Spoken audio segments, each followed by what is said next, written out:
El sindicato del mal cine.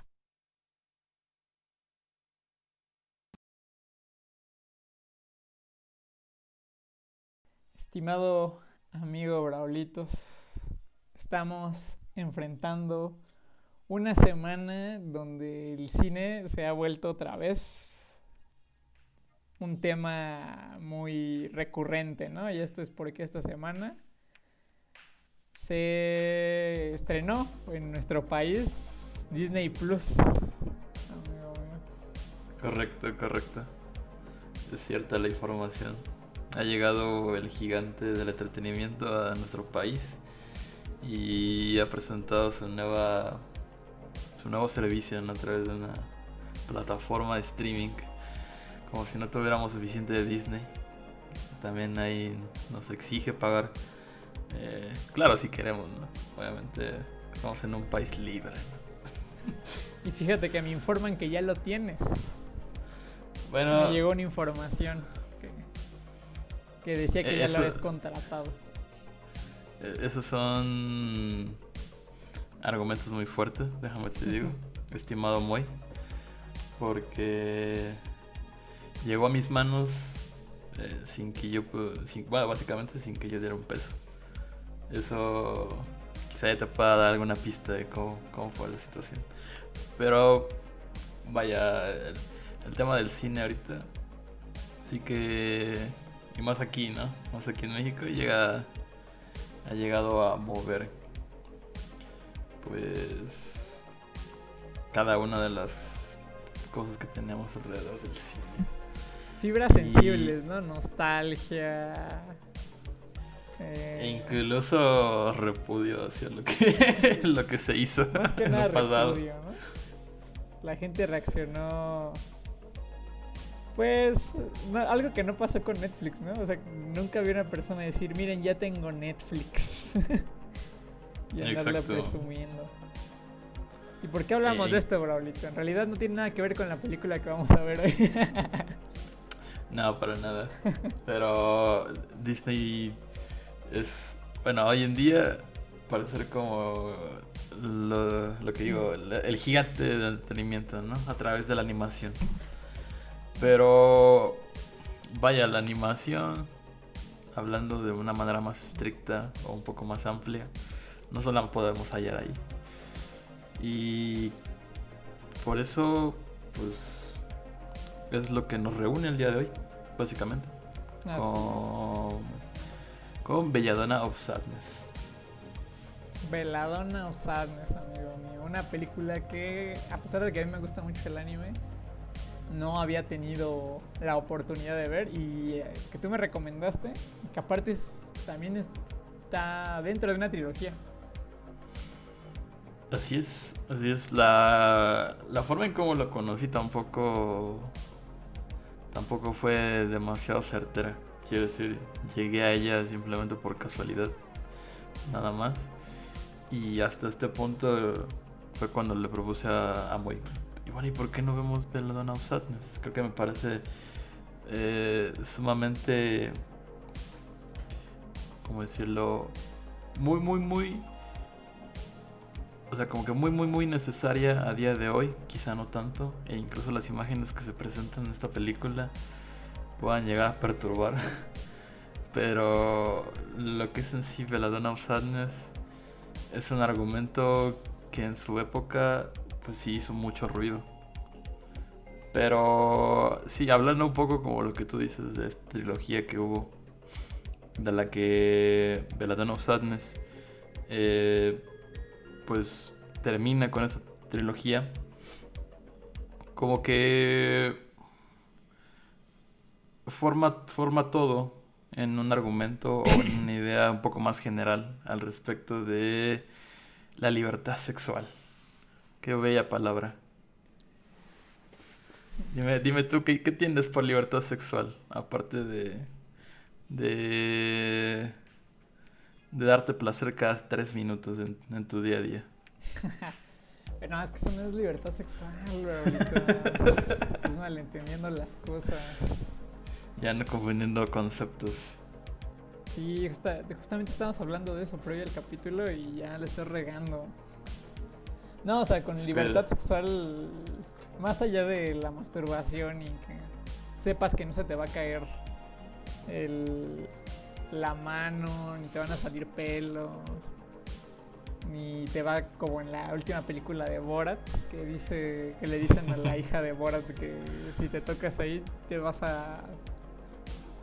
a crear un vacío y te va a comer y vas a quedar como muerto. O sea, en Belladonna of Sadness, como lo hemos visto también en muchas películas. Bueno, antes que nada la película está situada en una época medieval, ¿no? Correcto.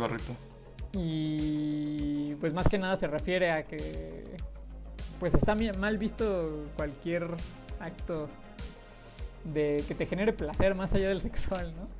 O sea, pues, ¿cómo decirlo? Satanizaban mucho lo que viene a ser, pues, beber, estar de fiesta, disfrutar un banquete. La gente pobre no tenía derecho a eso en absoluto. Y mucho menos el tener relaciones por mero y puro goce. Inclusive entre personas que estaban casadas, ¿no? Eso es un poco de lo que da a entender la película. Pero antes que nada, ¿de qué trata la película? Ya nos metimos muy de golpe en Belladonna of Sadness y no hemos dado de fondo. Contexto. Exacto, necesitamos un poco de ficha técnica, ¿no? Incluso. Belladonna of Sadness, dirigida por Eiichi Yamamoto, e incluso mucho de esta trilogía que les mencionaba, pues también no solamente viene de la mano de este sujeto, Yamamoto, sino que también trabaja junto a Osamu Tezuka. Probablemente ese nombre ya te habrá sonado bastantes ocasiones, ¿no? Sí, es el padre del manga en general, de lo que conocemos actualmente como manga, ¿no? Ya se habían hecho cosas parecidas, pero lo que hoy en general conocemos como manga, él lo realizó. Y se lo debemos. Probablemente nos sintamos ajenos a este tema, pero se ha vuelto una de las personas más influyentes a nivel en la animación, incluso a nivel internacional. Osamu Tezuka. Existe un premio que es para crear como a la obra del año, que son los premios Osamu Tezuka. Está Astro Boy, que muchos hemos visto. Kimba, el león blanco, que es donde se basó Disney para hacer el Rey León. Black Jack, que no es una de sus obras, es una obra muy conocida en Japón, pero de este lado de Occidente no es tan conocida. Volvió a tener fama en estos tiempos. No sé si tú estés al tanto del anime o de lo que pasa en el anime, pero hay una obra que se llama Dororo, que es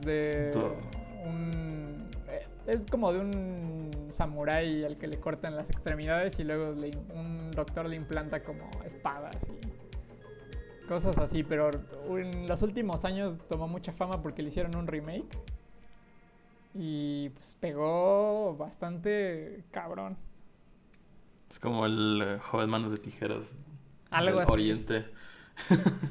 Pero con katanas. Con katanas, Y justamente estábamos viendo que a mí se me hacía muy conocido este tipo de animación, el que tiene el estilo de dibujo. Y justamente yo lo relacionaba más con otro autor que también marcó una época, que se llama Go Nagai. Que tampoco sabes quién es Go Nagai, ¿verdad, Rablitos? Para nada. Cuando hablamos de Go Nagai también tal vez nos sintamos ajenos, pero yo sé que estoy sacando mi lado más otaku, pero es importante decir esto porque se relaciona mucho con la trama de la película, ya hilando los cabos después. Pero ahí viene el plot twist.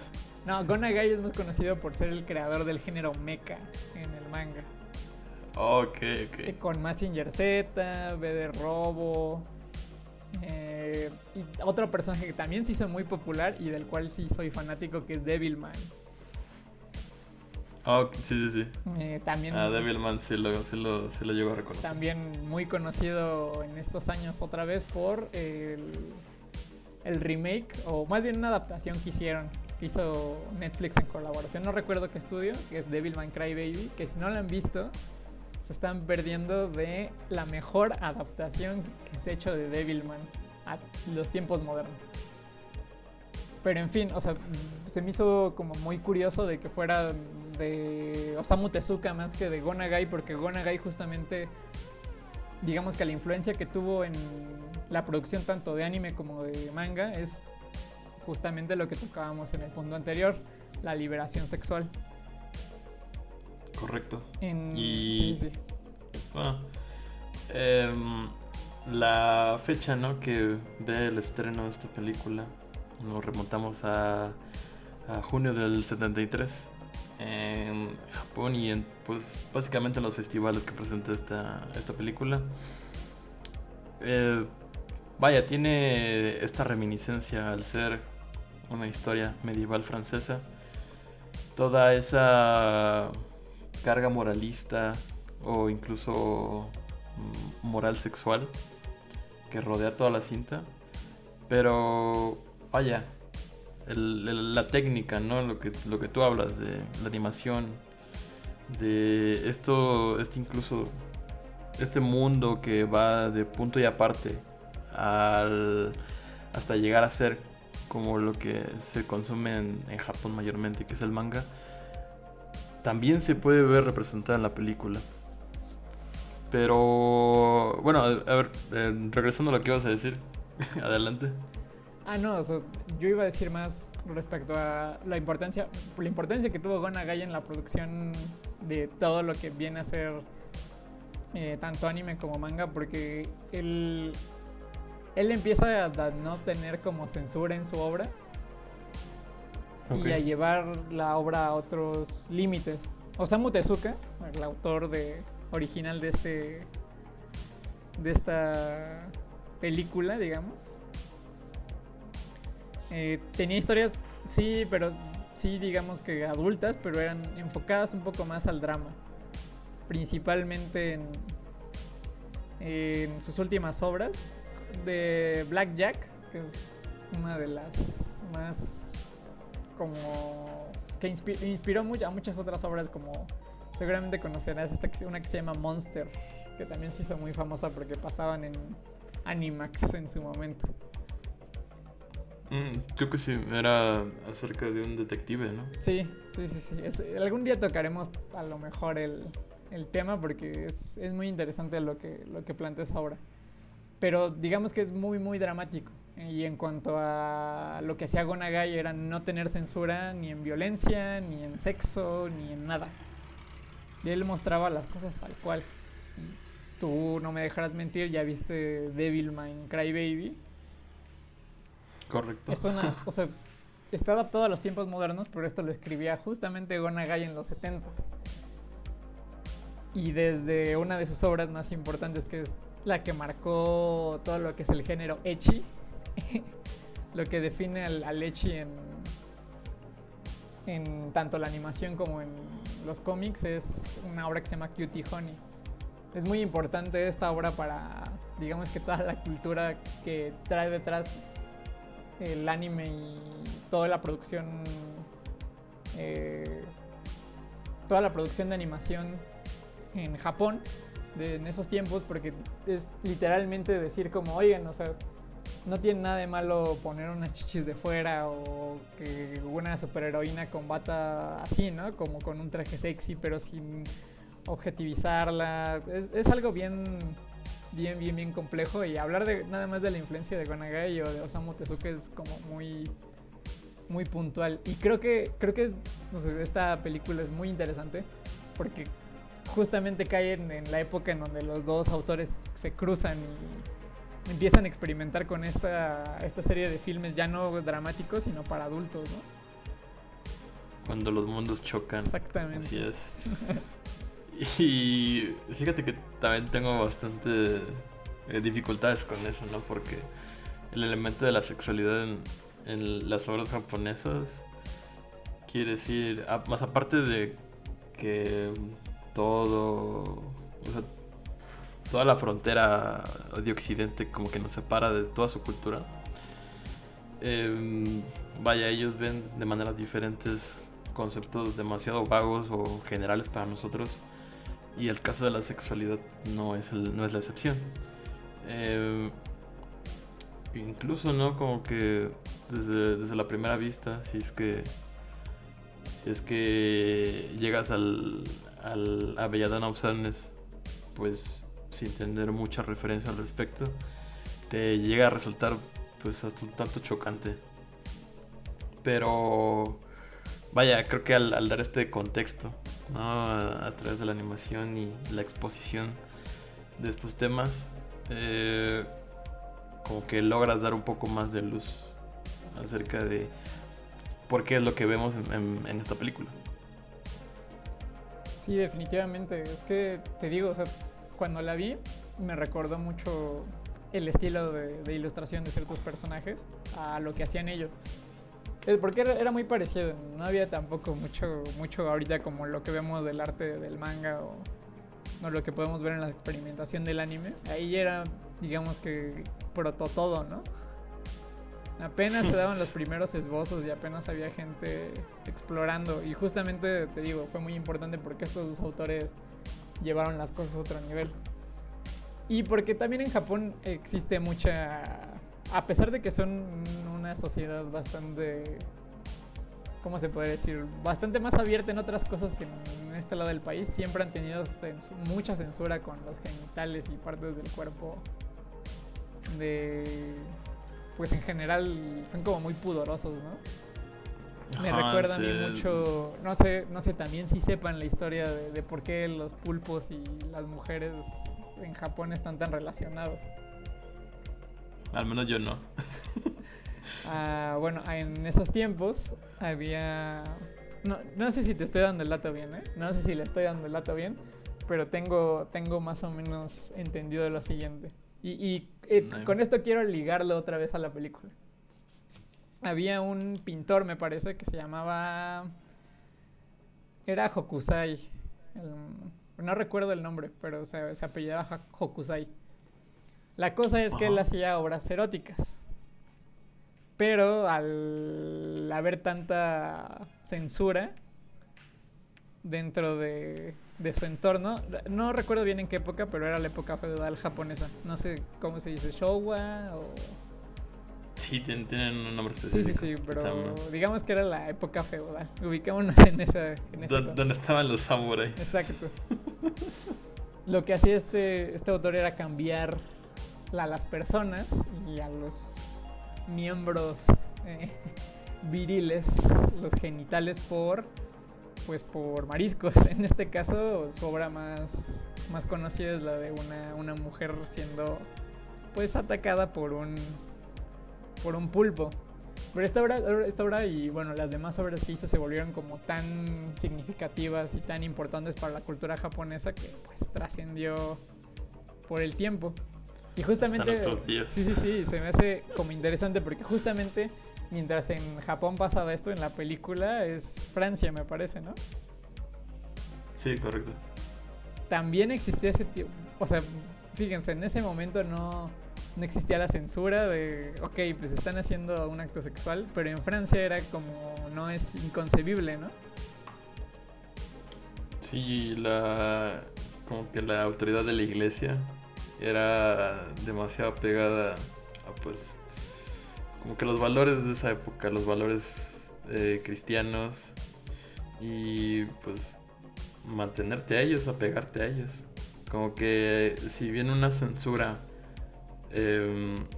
lo que principalmente argumenta es una negación o un ocultamiento del pudor, bueno, allí es que no había un pudor tan, ¿cómo decirlo? Tan notorio, porque simplemente las normas morales se apegaban a lo que creían. Sí, entonces, sí. No, sí, ajá, adelante. No, fíjate que bueno, en estos como puntos que tenemos al respecto de la película de Belladonna, el primero que se destaca de entre todos es acerca de la revolución sexual que en este caso Jan parece pues exponer en la cinta como su personaje. E incluso podríamos acercarnos un poco más al argumento, al plot de la situación. Porque, no sé si me lo permitas, pero Belladonna inicia con esta boda de recién casados entre John y Jan. Una pareja, pues, de nuevo, en esa época, que si según, no sé, usted habrá oído acerca de estas prácticas que se hacían en muchos siglos atrás en esas tierras. El señor feudal tenía derecho, ¿no? Porque así lo llamaban, Sí. de pasar la primera noche como recién casada con ella, con la recién casada. Entonces pasaba la primera noche con ella y regresando pues seguía con su vida normal con su esposo. Claro que la película lo presenta inmediatamente como esta escena de violación de Jan. Y vaya, o sea, como que a partir de eso se empieza a desenmascarar un montón de cosas que le suceden a Jan. En primer lugar, justo después de pasar la noche con el señor feudal, llega con su esposo y lo primero que le dice es que olvide la noche, que simplemente se olvide de ella y que siga con su vida. Cosa que pues parece decirse muy fácil por parte del hombre, pero aquella que fue víctima de la violación no lo es tanto.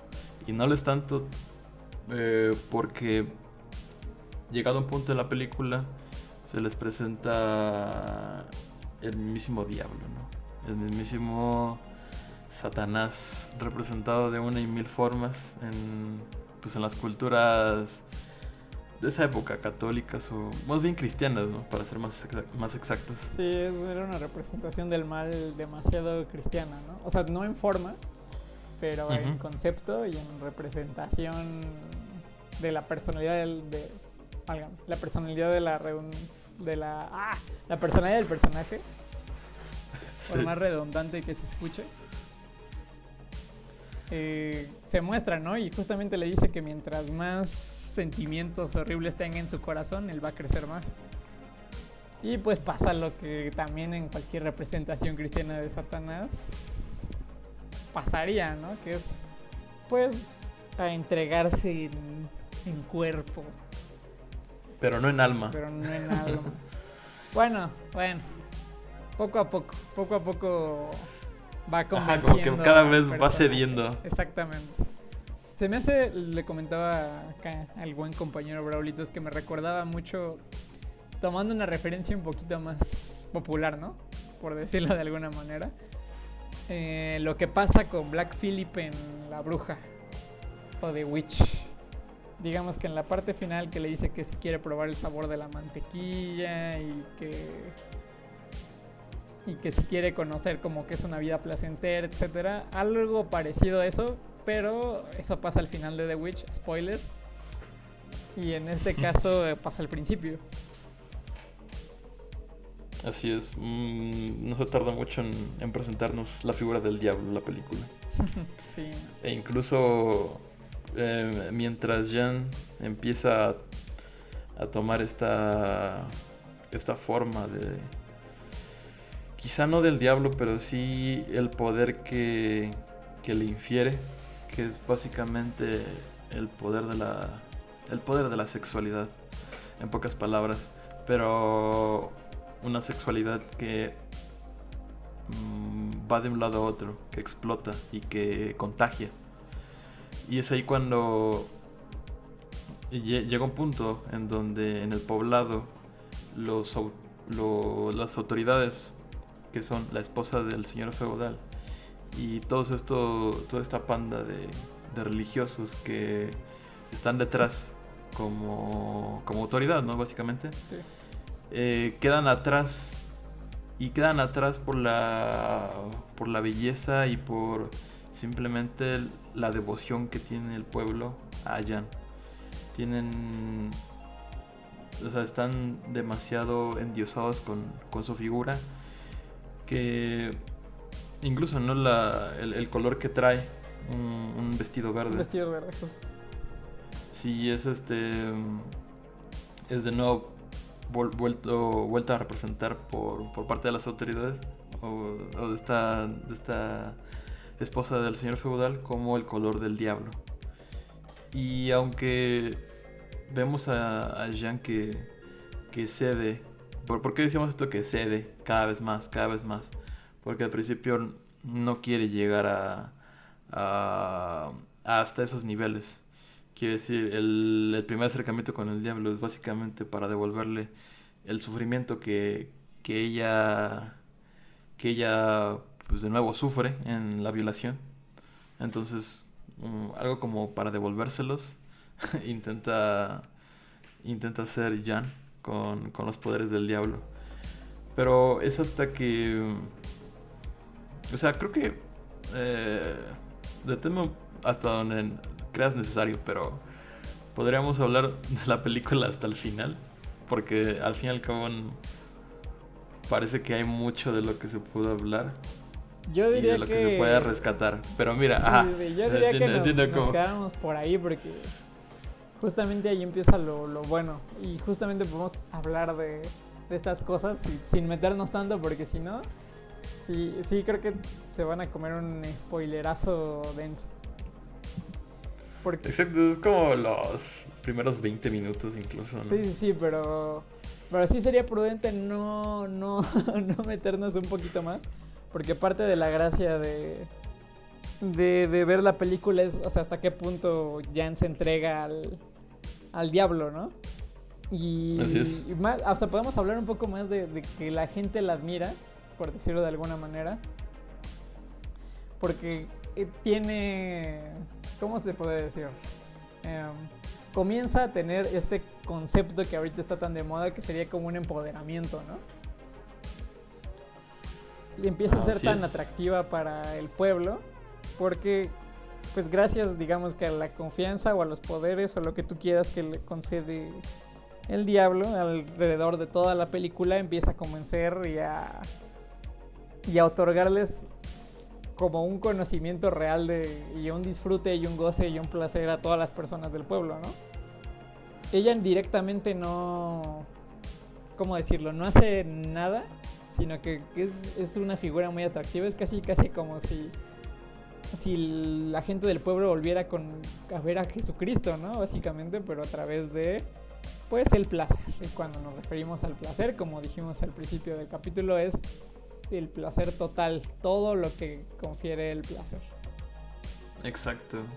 Y agradezco bastante que me haya detenido aquí, porque el tema de la libertad sexual, ¿no? Que podríamos argumentar desde la revolución sexual que pasa, o quizá no de manera simultánea, pero vaya, se encuentra en esas mismas décadas de los 60, 70. Es algo que representa Jan a la hora de traerles ese placer, ¿no? A todo el pueblo. Y cuando me refiero a todo el pueblo es a todos. Y incluso a través de eso, ¿no? A través de ese placer que vaya, en la historia se tiene documentado por parte de la mujer, se ve reprimido hasta el punto de que en estos siglos en donde se habla, donde se localiza la película temporalmente, parece que ninguna mujer haya tenido un orgasmo. Entonces llega Jan con estos poderes satánicos, ¿no? Entre satánicos, comillas. Sí, claro, porque es satánicos. ¿Cómo crees? Claro, una violación. Su propio pueblo. Una Pero violación pues era no. cool, pero no ya que tuvieras sexo con tu esposa, porque hasta dan a entender que ni siquiera entre esposos tienen permitidos tener la relación, sino va a ser para procrear, ¿no? Exacto. Para sumar fuerzas a todo el feudo. Sí, el único objetivo que tenía el feudo era, o sea, era permitido eso y si no era herejía. Y como era herejía, pues te quemaban, ¿no? Bruja, y te Bruja. decían y ya. Y es con lo que estábamos hablando, ¿no? Que muchas veces hay gente que cree que esto jamás pasó, ¿no? Que hay como una discusión entre Sí. historiadores de que piensan muchos que eso jamás pasó y otros que sí. Aunque la realidad es que sí, ¿no? Tenemos todavía ideas muy arraigadas de esos tiempos y de como que juzgar a las personas por su vida o su orientación, etcétera. Sí, se dice muy fácil ahorita, ¿no? Pero imagínate haberte chutado esa época. Sí está bien grueso eso. Haber visto esa película incluso en los años, ¿no? En donde se proyectó. Incluso, Porque sí. veíamos, no sé si recientemente hayas visto El Diablo a todas horas. Sí, sí, sí. Y comparémoslo porque es más o menos en tabla como años con High School, ¿no? Con High School, correcto. Y te das cuenta que la educación sexual, pues, era muy parecida a lo que pasaba en esta película, ¿no? Y pues básicamente es un mensaje de que, o sea, si te portas mal, viene el diablo y el diablo es sexo.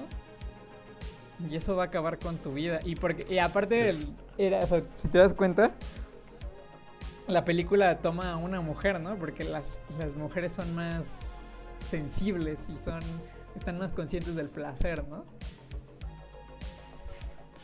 Sí, tiene, bueno, este papel protagónico, ¿no? De otorgar placer. Básicamente son las dadoras de vida, pero también las cuidadoras de esa propia vida. Y Como que en esas escalas te puedes encontrar el papel de la mujer muy muy fuerte. Ajá, adelante. sí, pero, o sea, te digo, justamente esa es como la idea que te quiere plantear la película, ¿no? Que tienen que ser solamente como tú dices, ¿no? O sea, solamente pues, están como enfocadas en hacer hijos y en proveer de placer a sus esposos, ¿no? Así es. Pero justo cuando esta es Janet o Jan, no me acuerdo bien del nombre. Bueno, no es el nombre correcto, porque según yo era Janet. Jan, creo que es Jan. Jan, es que como se llama parecido a su esposo, tenía ahí cierta confusión. La cuestión es que ella, o sea, imagínate, ella nada más por aceptar ese placer y por decir como, ok, pues les voy a transmitir esa idea y ese como, pues incluso a los hombres, ¿no? Decirles como, oiga, nos está chido, pero todos tenemos que disfrutar aquí. Y era vista como bruja, hasta la viejita, había una viejita a la que le enseña todo eso de explorarse y de disfrutar, de dejarse llevar. Y dicen que pues prácticamente es como si conocieran el infierno, ¿no? La gente estaba muy reprimida en todo sentido. Y un temor del feudo era principalmente ese, ¿no? Que la gente estuviera woke acerca de muchos temas. Demasiado woke, pero no tan woke como como los días como la libertad sexual que nos aparenta traer el 2020. El 2020. No, pues es que No, o sea, por contexto, ¿no? Ahí pues claramente estaba mal visto, o sea, y no era mal visto tal vez porque fuera algo malo, sino porque estaba como tan arraigado en su cultura y en su pensamiento que pues eran otros tiempos. Afortunadamente eso ya está cambiando poco a poco, ¿no? Y como que uno de los mensajes justamente de la película es ese, ¿no?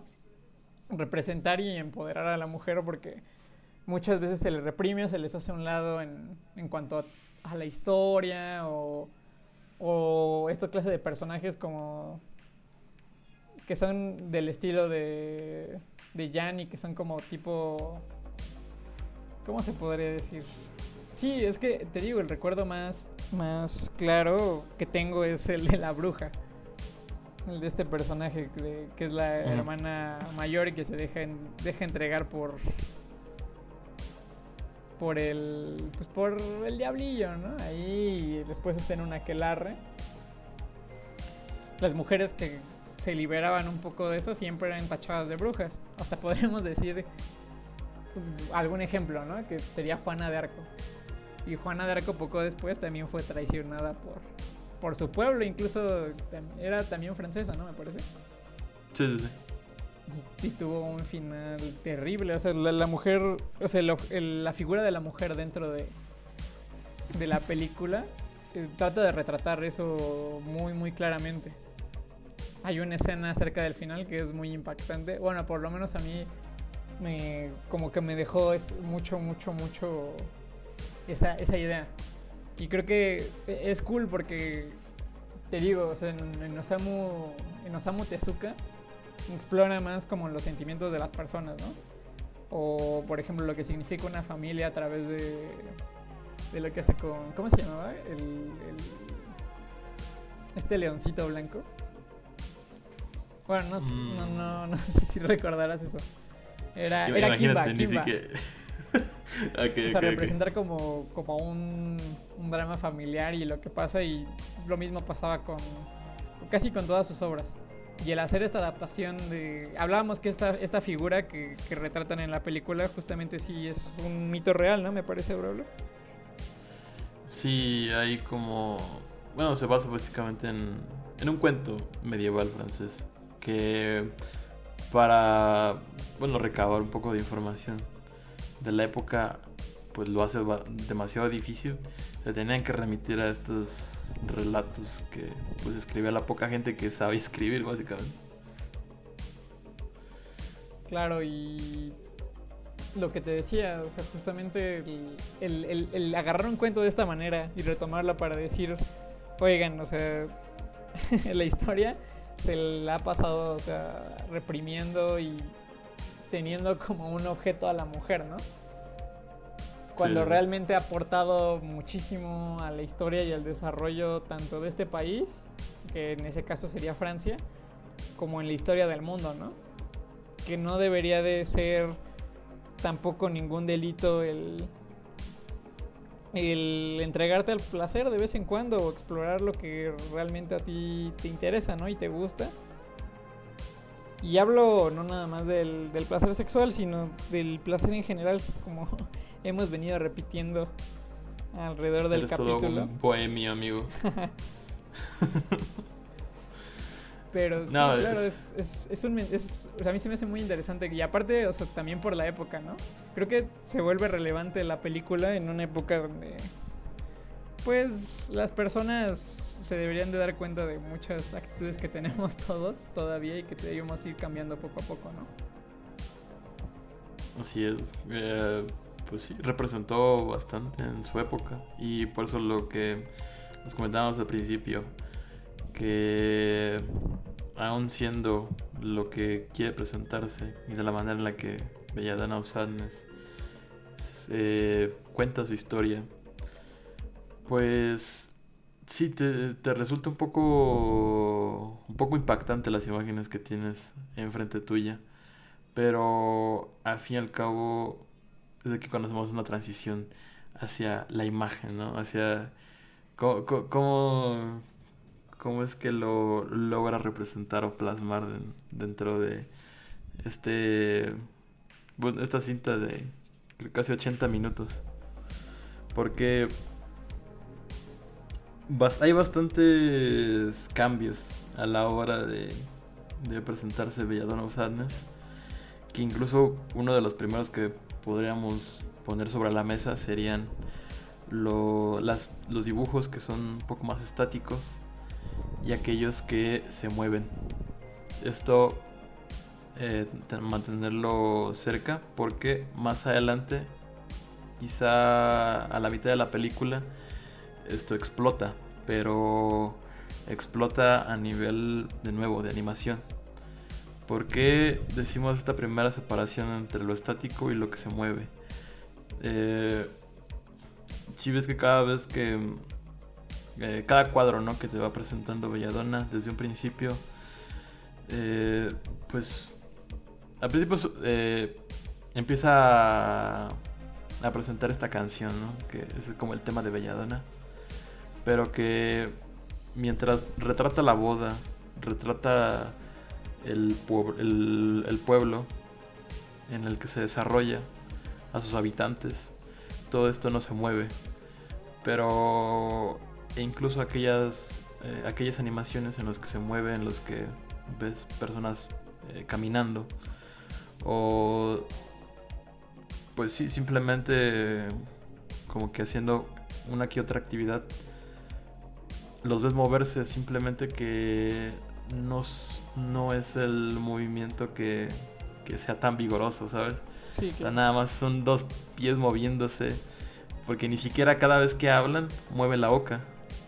sí, Ninguno de los personajes. sí, la obra se enfoca mucho más en... ¿cómo decirlo? La obra se enfoca mucho más en presentarte la historia a través de ilustraciones que mostrarte un dinamismo a través de la animación. La animación es espectacular y creo que solamente lo que me parece muy, muy bonito es que solamente resalta en los momentos adecuados. Cuando te quiere mostrar alguna persecución y no en todas. Cuando te muestra al diablo justamente.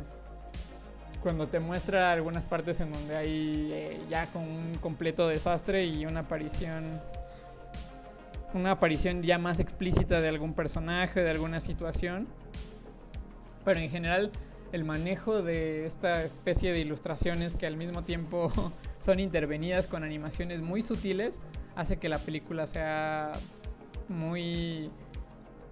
a pesar de que es estática, te está siempre llenando de imágenes y de explicaciones y de momentos súper curiosos y entretenidos. Incluso no aquellas imágenes o ilustraciones se van aplazando a lo largo de la toma cuando las panean, ya sea a los lados o de arriba abajo. Te presenta su mundo y yo creo que cuando llega a esos puntos, porque bueno, podríamos decir que Belladonna bebe de las dos cosas. Primero de una historia arraigada en el medievo francés, que vaya, eso históricamente sucedió y todo, pero al ser un cuento de esa época también gana estos tintes o estos temas de ser una historia de fantasía. El hecho de que se te presente el diablo de esa forma, el hecho de que Belladonna se convierta en lo que termina siendo al final de la cinta, te da a entender que esos dos mundos conviven en Belladonna of Sadness.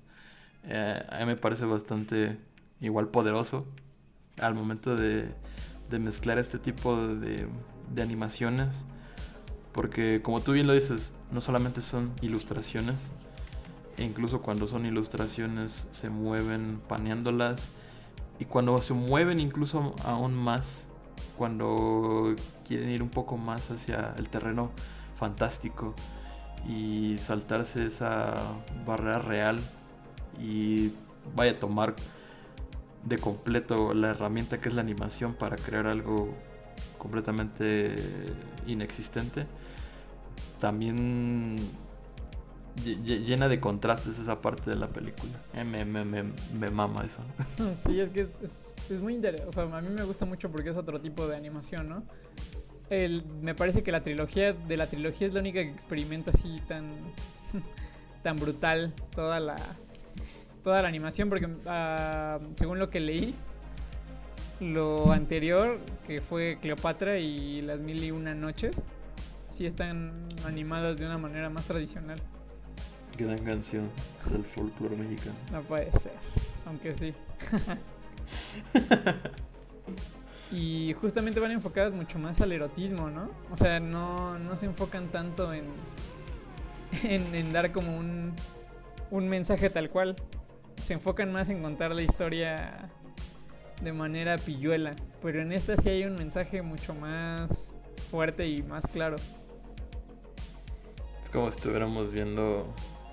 no, iba a hacer una comparación con el libro vaquero, pero iba a ser demasiado... ¿Cómo te atreves?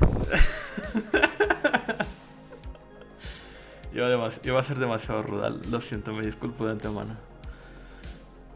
Pero bueno, además de la animación que nos acompaña a lo largo de la película, otro punto que me gustaría resaltar es la banda sonora.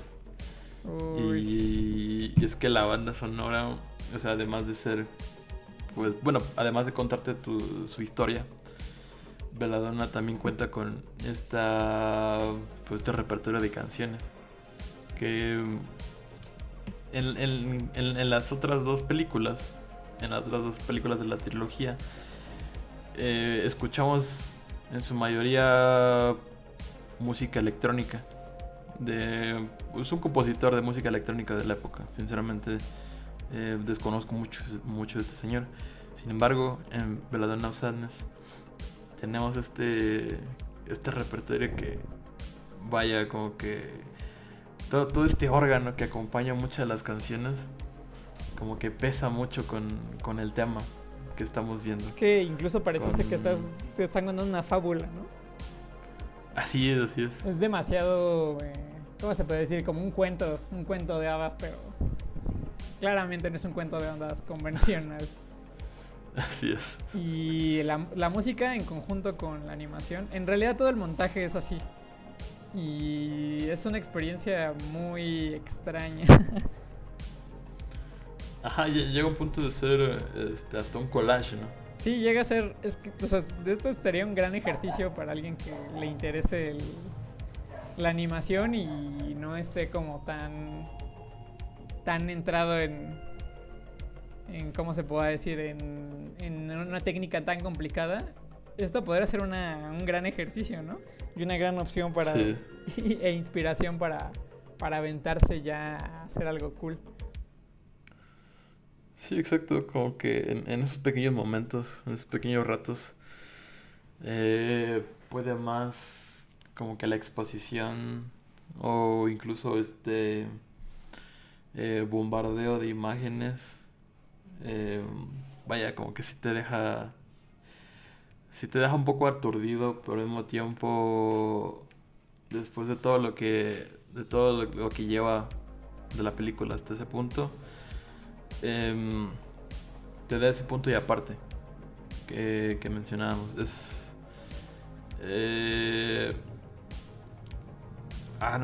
sé. Quisiera decir algo más, pero sinceramente sería comprometer el final de la película. Sí, es que justamente, o sea, a pesar de que ya hablamos de muchos elementos que están dispersos en toda la película, creo que una de las partes más importantes y cool es vivir la experiencia, digamos, en carne propia, porque toda la experiencia de la película es bien interesante, de principio a fin. La animación es muy rara, la música también le da un tono como sombrío, pero no del todo, y el final es algo que te deja pensando muchísimo. Entonces, pues, hablar también de más de la película no sería buena onda de nuestra parte, porque realmente queremos que vean esto. Y principalmente si eres acá de ingeniería, si eres de pensamiento de ingeniería, pues es una buena forma de darte cuenta de muchas cosas que chance estás haciendo mal. Digo de ingeniería. Exacto. Sin ofender, sin ofender. Pero ya sabemos cómo luego es esa gente. Que luego se andan ardiendo por cualquier cosa. Y aún así, ¿no? O sea, en temas de recomendaciones, sería bastante fácil el presentarse a una persona. Así de, hey, ¿has oído hablar de Belladonna of Sadness? ¿Te gustaría? Sí, no, ¿te gustaría? Podría ser un gran amiga, date cuenta, de esa película. en muchos aspectos, porque todo lo que hace lo hace por un güey y, híjole, hasta da coraje. Exacto, concuerdo contigo. Entonces, o sea, dense la oportunidad de darse cuenta, tanto hombres y mujeres, pues de que no hay que ser así, ¿eh? O sea, en ningún lado, no se repriman. Pero bueno, Braulitos, ¿algo más que quieras decir? Ya nos pasamos un poquito de tiempo. No importa lo que sea necesario para entregarles una reseña lo suficientemente completa para decirles que Belladonna of Sadness vale la pena. Vale mucho la pena. Si pueden ver la trilogía me parece que se llama Animerama, ¿no? Ajá, Animerama.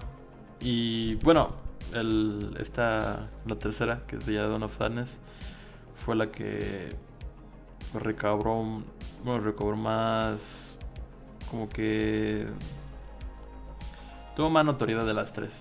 Y fue, de hecho, de las tres las que pudo recobrarse para hacer una remasterización en Blu-ray, me parece. ¿En serio? De hecho, le he estado buscando. Ah, bueno, antes que nada, la pueden ver, está en YouTube. Si está en español, si les gusta más. No, pues sí está en español. Bueno, no en español doblada, sino está subtitulada al español. Si la quieren buscar en otro lado, me parece que está en algunas páginas de internet de anime. Y ahí sí está en HD.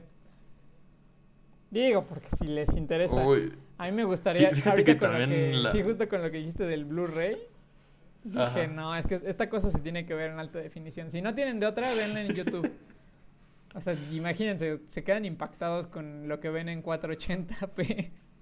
O sea, no me imagino lo que verla en HD puede hacer. Se ve preciosa, la película se ve preciosa. Sí, yo también estuve buscando la versión más HD que encontraba. Pero pues siempre, o sea, encontré un sitio web que básicamente si era la película HD, simplemente que se trababa cada 3 minutos o incluso menos, que me llegó a que me quería arruinar la experiencia. Dije, no, quiero volver a verla, pero pues sin cortes tan esporádicos. Entonces fue ahí cuando dije, bueno, voy a volver a YouTube y me la voy a volver a ver completa. Sí, lo ideal es que la vean bien. O sea, si pueden comprar el DVD, qué mejor, si son adinerados. Si no, les digo, ahí en páginas de anime, no voy a decir cuáles, está en HD. Y en YouTube, pues, se ve bien. Se ve, más bien, se ve. Se ve. Se deja ver. Pero bueno, ahí está la reseña, ahí está donde la pueden encontrar. Si está en su Woman, no sé si está en su Woman, pero si está en su Woman, también ya saben. Un respetazo a El Feo, como siempre. Y pues... Saludos. ¿Qué más, bro? ¿Algo más que tengas que decir? No, creo que hasta el momento no. Quiero decir... no sabía en qué momento íbamos a hablar de Belladonna. Quiero decir, el anterior capítulo sí fue un poco más espontáneo en decidir qué es lo que íbamos a ver. Pero quizá no como a nivel de rubro, como mi compañero Moy, me llegaba estas emociones de hablar acerca de Belladonna, pero dije, bueno, todavía tenemos este calendario que no está tomado. Podemos simplemente hablar acerca de Belladonna, a ver qué te interesa incluso. Es como un gran ejercicio incluso, ¿no? Sí, definitivamente. Es como un Yellow Submarine, pero japonés. Exacto, es bien raro. Porque la fuente ni siquiera es japonesa. Pero pues en el mundo del cine las adaptaciones pueden venir de cualquier lado, sinceramente. Pero bueno, amigos, hasta aquí nos quedamos. Antes que nada, recordarles las redes sociales, que es Instagram. Estamos en Instagram como @crimensindicato. En Twitter como @crimensindicato también. ya para este momento, ahora espero que ya mi computadora dé todo lo que está en YouTube. Todos los capítulos estén al corriente. Y pues nada, ahorita estamos... Bueno, más bien para estos días ya estarán los primeros TikToks. Vamos a inaugurar con una película que se llama Hell Comes to Fragtown. No quiero dar más información al respecto. Ok. Pero va a estar bueno, va a estar bueno. O sea, si ya está, vayan a correr al TikTok. En TikTok también estamos como @crimensindicato. Si es la primera vez que nos esté escuchando, pues ya sabe dónde seguirnos. Estamos también en Spotify, en Google Podcast, en Apple Podcast creo que ya también estamos. Ahora sí, y pues nada, esperamos que les haya gustado el capítulo de hoy. Un poquito más largo de lo normal, pero estamos muy entusiasmados de compartirles esta película que, pues, del maestro Osamu Tezuka, pero no ha pasado a la posteridad. Exacto. Sin más que añadir, nos vemos a la próxima. Adiós.